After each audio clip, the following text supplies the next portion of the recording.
Hey, good evening. Tara, tour tayo sa paparty ni Udang. Wala pa namang bisita. So, time check. 5:15 here in here in Key. Ayan. Tour tayo. Ito-tour ko kayo.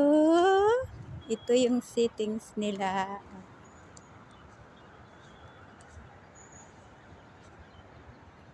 Ayan. Diba ang ganda? Ayan pa.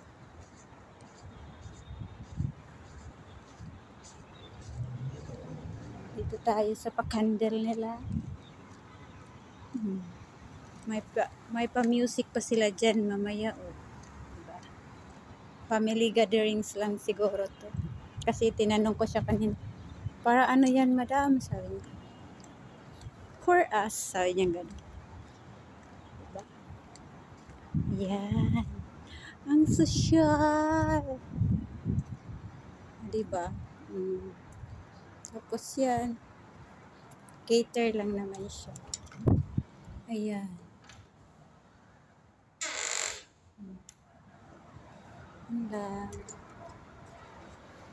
So, umulan kasi kanina, dyan yun ito, dito, dyan yan eh, kaso lang umulan. Ayan o, tingnan. Oh, so, hindi diba? Sabi ko sa kanya, sino ba yung mag-host? Ikaw ba? Kakanta ka ba? Sa tawa niya. Ang tawa niya talaga. Diba? Yun lang guys. Na-excite kasi ako kasi alam nyo, ngayon lang yan na ganito. 10 years na ako dito. Ngayon lang ko naranasan na ganito siya. Kaya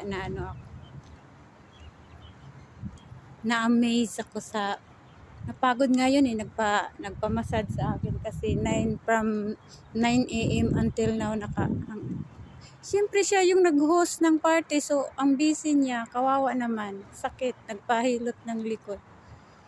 Tapos yung pala nila dito, mamaya pag nandito yung mga bisita, dyan niya rin paupuin, ayan, ito yung tent.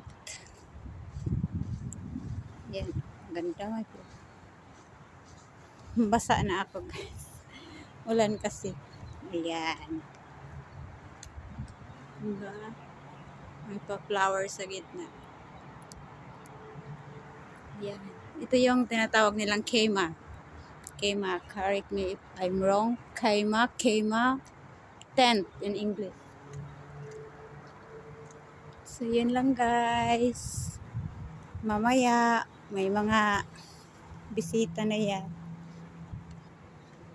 Huwag kayong mag-alala kasi pinaalam ko na to sa kanya eh.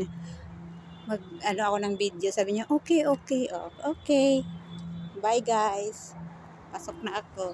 Love you. Ingat kayo.